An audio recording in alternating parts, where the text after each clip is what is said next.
everybody, and welcome to Taking Control, the ADHD podcast on rashpixel.fm. I'm Pete Wright, and right over there is Nikki Kinzer. Well, hello, Pete Wright. Hello, Nikki Kinzer. It's a fine day today.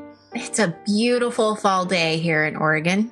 It is, and after a really crummy last week and a rainy Halloween, and it's nice to have a little break, as short as it is. I will suck it in. We are continuing our theme here around workplace and ADHD, and today we're talking about strengths and core strengths and how to maximize those strengths at work. Before we do that, head over to takecontroladhd.com to get to know us a little bit better. Listen to the show right there on the website. You can subscribe to the mailing list, pretty please, and you'll get the latest episode each time it goes live. You can always connect with us on Twitter or Facebook at Take Control ADHD, or call us 503-664-4ADD. Get your voice and your thoughts and your questions on this very show.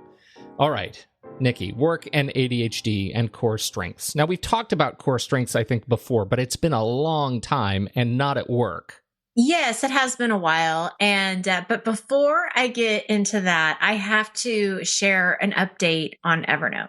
Oh, well, by all means. I know, right? So you and I had the pleasure of working with one of my clients on helping her understand and set up her Evernote, right? That was so much fun. It was awesome. I loved it. And of course, as I'm listening to you talk, I'm learning new things. And, we've always talked about how I don't use tags, and you're a huge believer in tags. And in the Evernote article, the writer even says they have this kind of disagreement, or, they use this a little bit differently, right? Well, Suddenly the internet makes our tag disagreement epic Kardashian level. It is. It's gone viral. Evernote spat. We disagree on something. But I got to say, I've gone to the other side. Really? I'm kind of liking tags. Do tell me, what has your experience been? How have you been playing with tags? Well, I'm still far, far away from where I want to be, because here I've used Evernote for years, right? And so I've never used tags. In fact, when I went a system, back, right? Yeah. And when I went back in to look at what tags I even had, it was like, they were old tags. Like, they don't mean anything to me now at all. So I deleted them all, and I'm starting over. And so there is a process. It's going to take me some time to kind of get caught up in this whole process. But I'll tell you what clicked is when you were talking about, you were basically talking about how to find things with the tag and how much easier it is to just do that with the search button than it is to go to the notebook and actually scroll down and look for the article or look for whatever it is that you're looking for. And where that really clicked for me is that I do a lot of research. I do a lot of studying around ADHD. I want to, be up to date with what's happening in the news and current information. And so I clip a lot of these things from the internet. And I thought, okay, this is how this is going to help me, is that instead of having a notebook for all time management things, I can just tag these things and get more specific if I need to, like time management, morning routines, or time management, getting to work on time, right? Like I could be a little more specific. And that's where it really clicked for me, is that instead of wasting my time trying to figure out, okay, where did I save this? Is it under this? Is it under that? And trying to find it, or doing a word search and being completely off because I'm not doing the right word search. Yeah. I've decided to do tags. So I'm going to try this out. Thank you, Pete, right? Well, you're very welcome. And I think what you're getting at, and one of the things we helped your client uncover, which I think was really great for her too, she's a writer, and she wanted to be able to find and filter the work that she was doing. The thing about tags, and this is what I think people forget, when you drop a note in a folder, or in Evernote's case, a notebook, or a binder, you can, that note lives in that binder, right? It can only live in one place, but it can live in multiple tag sets. So you can actually have a story in Evernote that is tagged as fiction, or as Jack, or as, Imogene, your characters in that story, and you can find them by their character tag or by location tag or by whatever. It can live in any number of tags, but it only has one binder, and that might be, writing, whatever it is, but then I think is the real benefit and allows real flexibility. And in this writer's case, you also can have tags around workflow, like draft, revision 1, revision 2, and then with one click, you can filter to see just how many stories you have that you're working on that are all in revision 2 stage. Or all in, ready for submission stage, and as you add and remove tags from notes, makes it really easy to work through the research and development process. So I'm so glad to hear you have come around. Yes, I have. So now, one of my projects is to redo my Evernote, which I'm just doing 10 minutes a day. 10 minutes a day. It's all it takes. I'm breaking it down. I'm doing 10 minutes a day until I get it to the point where I need, where I want it. But yeah, 10 minutes a day for the next 10,000 years. Yeah, it's going to be a while. I also liked your idea of having an archival file. So I've been doing that too, where I'm putting all the stuff into archive, so that I don't have to see all the notebooks, because that gets so cluttery when all you're seeing is a bunch of stuff you don't even need. So I'm just going to have one notebook, archive, and throw everything in there. So that's been helping too. Excellent. So anyway, well, I'm so glad to hear it. Way to go. Yes. Okay. Thank you. Well, back to our topic at hand today. We're back at this workplace and ADHD thing, and finding your strengths at work. This is a positive episode. We're going to talk about strengths. We're not going to talk about weaknesses or challenges. No. No. I'm feeling stronger already. Are you? Good. Oh, yeah. You know what's interesting is when you ask somebody, what do you think your strengths are? Now, this is obviously a very common question in an interview, right? Because people want to know what your strengths are. People want to know what your weaknesses are. But even as a coach, when I'm talking to people and I'm trying to figure out, how I can help them with coaching, it's very easy for them to talk about what's challenging them and all of that. But then when you ask them that question of what are your strengths, what are the good things about ADHD, some people will have immediate answers, but then there's others that really don't know. They have a really hard time answering that question. And that's what I want to talk about. Like, that's where I want this to go, is I want to help people become a little bit more clear about what their strengths are and then how to highlight them, whether that's in an interview, in the workplace, whatever it is. Yeah. Well, I imagine that, part of it starts back in the imposter syndrome conversation that we had just a few weeks ago, which is, it's hard to define what your strengths are because you likely feel some level of shame around them. Right. Well, and I'm going to talk about this in just a second, but I'm going to bring it up now because it just is fitting. It's comparing yourself to other people. Yeah, so right. It's, you may feel like, well, this is a strength, but gosh, I don't do it as well as the other person. So I guess I'm not really doing it that well. Yeah, right. So you kind of undermine, your own achievement just because you're comparing it to somebody else. And that's not fair. And we probably spend a lot more time thinking about our weaknesses than we do our strengths anyway. Oh my gosh, we are our worst critics. We're our worst critics. So where do you start? How do you go about identifying and really focusing on your own strengths? Well, I think the first thing is you have to identify them. And I know that I laugh because it's like, here we are just talking about how we don't know how to. Yeah. But you have to figure it out. You have to figure out how to identify your strengths. First thing I'm going to say is, brainstorm on a piece of paper everything that comes to your mind. So do think about, okay, this is a time that I've been proud of myself. This is, I'm really good at this. I'm good at that. Whatever it is, brainstorm it, put it on a piece of paper. Now, this next idea I love is, and it's so helpful. I've done it and it's so, it makes you feel good, but it's also just really interesting, is to ask other people who know you in different areas of your life to tell you what they believe your strengths are. So you could ask a coworker, you could ask your boss, you could ask your spouse, you could ask your best friend, a neighbor, anybody that you trust, obviously, but in different areas of your life, and ask them, hey, I'm just kind of working on this little exercise here. Do you mind doing this? And I think for the people that you really do trust, ask them to be very specific specific about why they think this is your strength? Can they give you an example? Can they share with you a story? And be very specific about why they think this of you. And it's really interesting when you get that feedback, and it does feel good. I mean, there's no doubt about it to see that you're, making this kind of impression on someone. I really want to just jump on the fact that you said, ask people to tell you a story, because people think in stories, right? As sort of human creatures, they're so much more natural for them to turn around and say, well, there was this one time when you did this one thing, and to give you an actual example of not just what the experience was, but how other people felt about it, that witnessed it. It's really useful. Absolutely. Absolutely. And even with that, I would say document what you're hearing or save the story that they're giving you, because it's always good to go back to too. And I'll talk about that in a minute. Other thing you can do are these assessment tests. Two of my favorite ones. The first one is the VIA Institute on Character. It's like a character strength test that you can do. It's a free survey. You answer some questions, you get the results immediately. And it is really interesting to see how close it matches up to what you think, right? And you can also compare it to what other people are saying about you.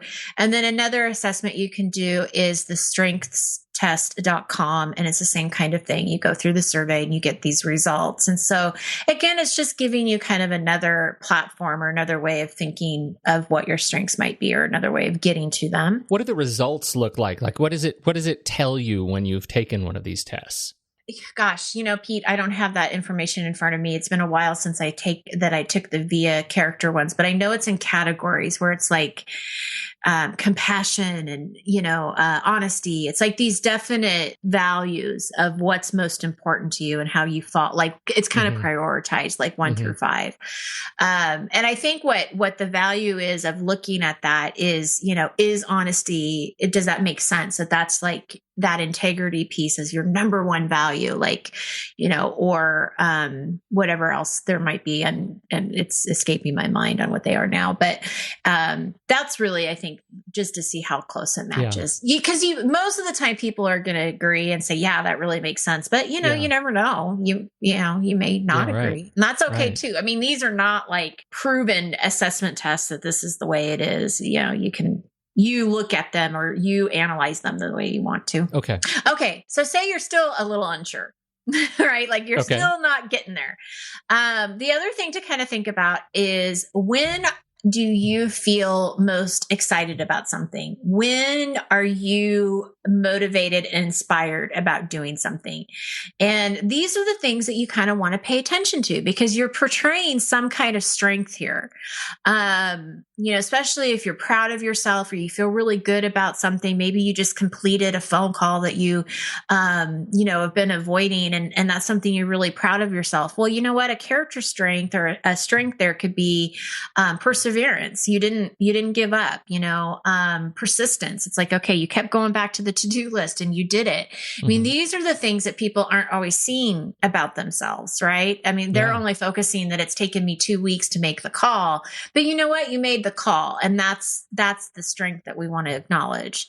And again, I'm going to go back to documenting these things, using a success journal. We've talked about that before. So when you're getting feedback from people, when you are feeling really good about a situation, write those things down, keep them in, some kind of file or something to go back to, because memories are going to fail, and you're going to go, there's going to be times where you're going to go down that rabbit hole of feeling bad or just having a really bad day. And if you can go back to this and look at it, I mean, it's going to immediately lift your spirits, because you're going to be like, hey, this is, things are okay. It's not so bad. I'm going to get through the day. Absolutely. Clip every email you get from somebody that says something nice to you. It's fantastic. Yes, absolutely. And we already mentioned this, but this is where I was going to talk about the comparing yourself. Don't compare yourself to others. Just focus on you. You can be proud of yourself for something that, it doesn't matter how anybody else does it. If you did it and you're proud of yourself, that's good enough. Put it in put it in the success journal. And that comparison factor is definitely a self-sabotager. So we want to stay away from that. And then once you kind of gathered all of the information, again, kind of going back to that success journal, but being a little bit more formal about it, is kind of writing out more of a detailed profile of who you are, what your strengths are, when you feel like you are at your best, and giving yourself situations and specific scenarios of where you feel like you performed at your best, or you really did something nice for someone, or whatever it is. And again, no challenges or negativity is allowed in this profile. This is all really good stuff about you. And this is what you can kind of refer back to, especially if you're going into a job interview, or you're just going into a situation that you have some anxiety around and you just need to be reminded. You can kind of go back to these things. So sure. That's sort of kind of the step-by-step process of, I think, identifying what your strengths are, but also now what do you do with it? How do you capture it so that you can look back at it later? Now, a couple of things within the workplace. We did touch this, or we talked about this at the last show about picking the right job. At the very end of the podcast, we talked about that. And, I think that this is still important, that when you're interviewing at a new potential employer, that you still do as much interviewing to them as they do to you. So I want you to ask questions. I want you to find out if it's a good fit for you. Is this a job that is going to interest you? Does it match your strengths? What is the work environment like? And as you suggested last week, talk to someone who already works there and get a really good idea of what it's like before you accept the job, because that's a lot of that prevention of just making sure you have the right job to match your strengths and whatnot. Once you're already at work, right, and you have these strengths, and you kind of have a good sense of what you're good at there, and as much as we don't want to talk about kind of the negativity of sort of living with ADHD that can come with it, right, the self-judgment and those kinds of things, there are still like general behavioral issues that you've got to compensate for with ADHD. And so I think there is something about like what happens when you find you're unable to focus on people that are talking to you in a meeting scenario. What happens when you are really struggling to focus day after day, but come in on a weekend and work for 18 hours like that? Like, how do you set those up and sort of reframe those kinds of behaviors as strengths in the eyes of those you work with, so that you can continue improving your reputation? Right. Well, I think that also goes along the lines of what we talked about last week too, on whether or not do we tell the employer what's going on. And I think that, depending on the situation, I go back to that. I work best in this situation. I will do my best work if I can have it set up this way, or if I can have this available to me, and not even necessarily putting any attention to the reason why you need that, mm-hmm. or the reason that you work best in that, but just really highlighting more of, this is going to really, I'm going to do my best work for you. If I can just have these little things done. It's interesting. Like just as an example, it occurs to me that sometimes I'm not aware of what I am doing as I am working.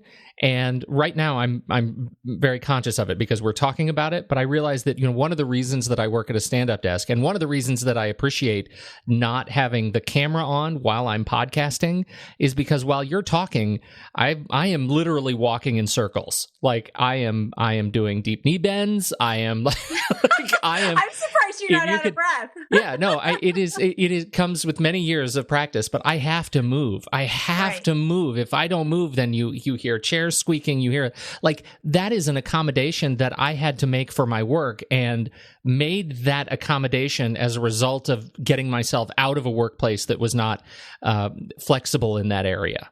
Right. Everywhere, every office that I've ever had giant windows.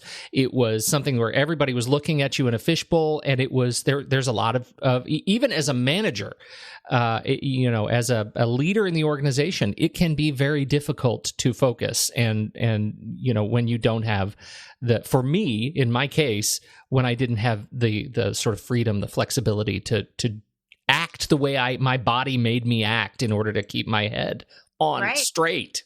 Right. You know? Yeah. So. Well, and it's interesting because the last coaching group that I had, and we were talking about a lot of these issues.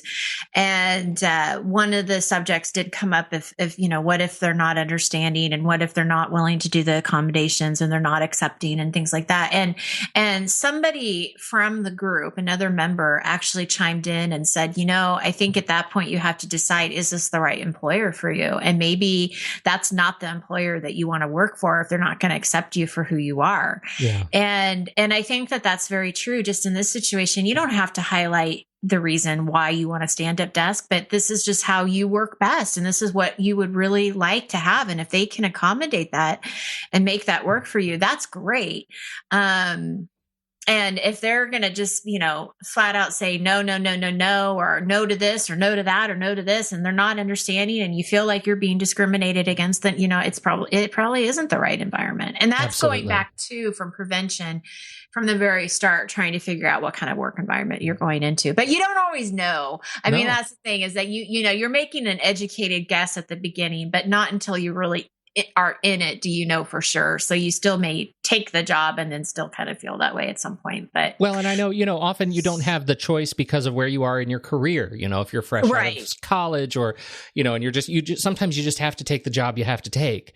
But these accommodations, being able to stand and work so that you can move around, or have fidgets, these are the things that sort of fill your tank and allow you to, give more attention when you have to sit in on a meeting, where you have to be quiet, Yeah. It gives you fuel for the tank to not send impulsive emails, to not, act out in these ways that other people may not understand. So I think that's a really important balance. And I got to share some advice that my mom gave me a long time ago, right? Moms always know best. Truly.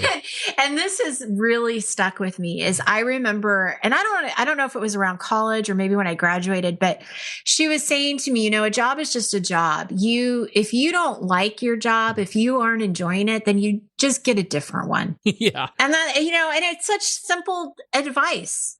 But it's so true. If you really just don't like the people you're working with, you don't like what you're doing day in and day out, then you know what? Life's too short. Just get a different job.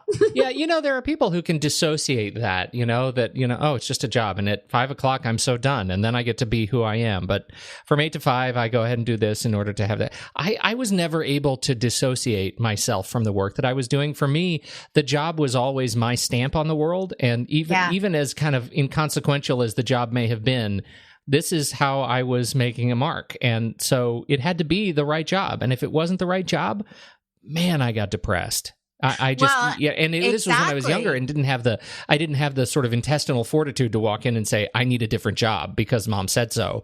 And she was right. It was, I am miserable. How do I suffer my way through it? Really, it is just a job. It's just a job. And don't be miserable. Don't be miserable. That was her point. Don't settle. Yeah. If it's not good enough, then you find something that is. So you are passionate. That's right. Absolutely. I love it. Okay, so this does lead to this question because I just got this email a day ago, and she asked. This is from Heidi, and she asked, "How do I balance quirky ADHD and professionalism?" I love that. I feel like I didn't even read down that far in our notes here, and then I feel like I just talked about it. I know. Well, and that's why I told her when I emailed her back, I said, thank you so much for the question, because in my newsletter this week, I said, if you guys have a question about workplace and ADHD, send them in, let me know what they are. And, so I thanked her for sending this. And I thought, this is, and I told her this, I said, this is going to be a great add-on to the show that we're doing, because the quirky ADHD can certainly be a strength. It can certainly be a superpower. And, that's what I want to how I want to approach it. But Pete, before I talk about it, what are your first thoughts when you saw that? Well, quirky is such a charming word to me. When I hear it, it's very positive and very sort of uplifting and charming, and it's very Zooey Deschanel, you know. I mean, it's like she just exudes this kind of like I'm quirky. I may have some traits that you don't understand, but I'm so charming, you'll love me anyway. Yes, I'm positive.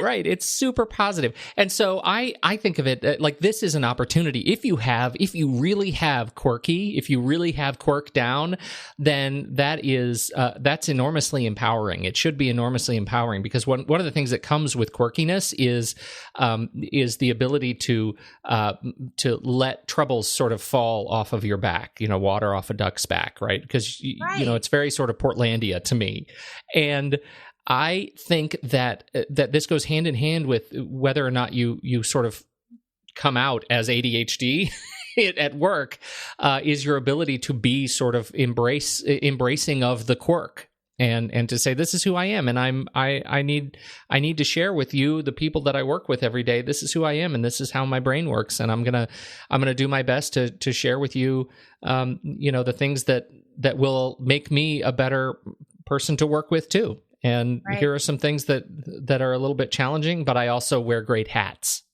Mm-hmm. You know what I mean? Like, absolutely. That's exactly how I see it too. And I think it's such an asset. It's such a wonderful personality to have in your work environment. You know, you don't want a bunch of stiff professional people that don't have an opinion or can't think outside of the box, or just, you know, appreciate status quo, and that's it. So, I mean, if you can give more, what an asset.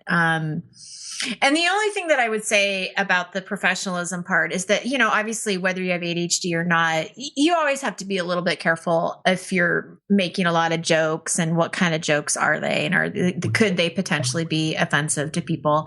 But I'm not getting that from her. I mean, I don't know. It's just one question. Maybe I'm reading too much into it. My feeling is that if you have that character trait, embrace it. It's a huge strength. And I have a feeling that more people probably appreciate it than you know. Oh, yeah. Oh, I like ending there.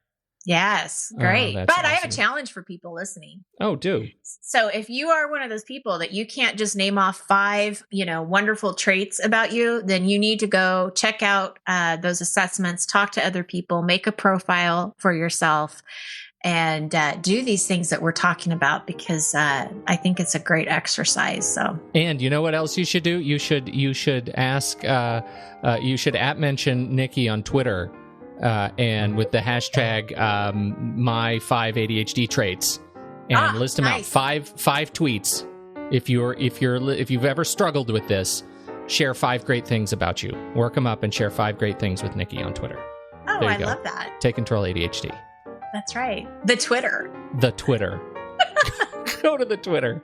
Go to the Twitter. That's all. That's all we've got, right? I think we're officially. I think we're getting quirky now. Yeah. So, all right. Yeah. It's Friday. It's end of the week. Yeah, exactly. Thank you, everybody, for downloading and listening to this show. We sure appreciate it, and thank you, as always, Nikki Kinzer. On behalf of the good Nikki, I am Pete Wright, and we will catch you next week right here on Taking Control, the ADHD podcast.